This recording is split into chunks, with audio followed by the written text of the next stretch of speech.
ایرانی وزیر خارجہ عباس عراقچی نے کہا ہے کہ 2 ایرانی جزیروں پر حملے متحدہ عرب امارات کی سرزمین سے کیے گئے۔ پڑوسیوں کا اپنی زمین استعمال ہونے دینا ناقابل قبول ہے۔ ایرانی وزیر خارجہ عباس عراقچی نے کہا کہ ثابت ہو گیا ایران پر حملے پڑوسیوں کی سرزمین سے کیے جاتے ہیں۔ اب عالمی ضمانت کے بغیر جنگ بند نہیں ہوگی۔ ایران کے وزیر خارجہ عباس عراقچی نے امریکہ کو طعنہ دیا ہے کہ وہ آبنائے ہرمز کی حفاظت کے لیے چین سے بھیک مانگنے پر مجبور ہو چکا ہے۔ ایک بیان میں انہوں نے کہا کہ خطے میں امریکی سیکیورٹی کی چھتری میں بہت سے سوراخ ہو چکے ہیں اور وہ مشکلات سے بچانے کے بجائے مشکلات کو دعوت دینے کا سبب بن رہی ہے۔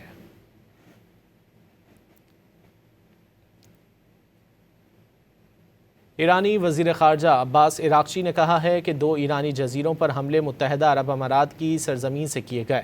پڑوسیوں کا اپنی زمین استعمال ہونے دینا ناقابل قبول ہے۔ ایرانی وزیر خارجہ عباس عراقچی نے کہا کہ ثابت ہو گیا ایران پر حملے پڑوسیوں کی سرزمین سے کیے جاتے ہیں۔ اب عالمی ضمانت کے بغیر جنگ بند نہیں ہوگی۔ ایران کے وزیر خارجہ عباس عراقچی نے امریکہ کو طعنہ دیا ہے کہ وہ آبنائے ہرمز کی حفاظت کے لیے چین سے بھیک مانگنے پر مجبور ہو چکا ہے۔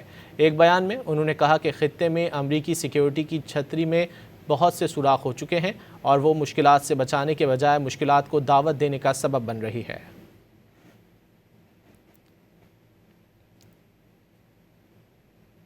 ایرانی وزیر خارجہ عباس عراقچی نے کہا ہے کہ 2 ایرانی جزیروں پر حملے متحدہ عرب امارات کی سرزمین سے کیے گئے۔ پڑوسیوں کا اپنی زمین استعمال ہونے دینا ناقابل قبول ہے۔ ایرانی وزیر خارجہ عباس عراقچی نے کہا کہ ثابت ہو گیا ایران پر حملے پڑوسیوں کی سرزمین سے کیے جاتے ہیں۔ اب عالمی ضمانت کے بغیر جنگ بند نہیں ہوگی۔ ایران کے وزیر خارجہ عباس عراقچی نے امریکہ کو طعنہ دیا ہے کہ وہ آبنائے ہرمز کی حفاظت کے لیے چین سے بھیک مانگنے پر مجبور ہو چکا ہے۔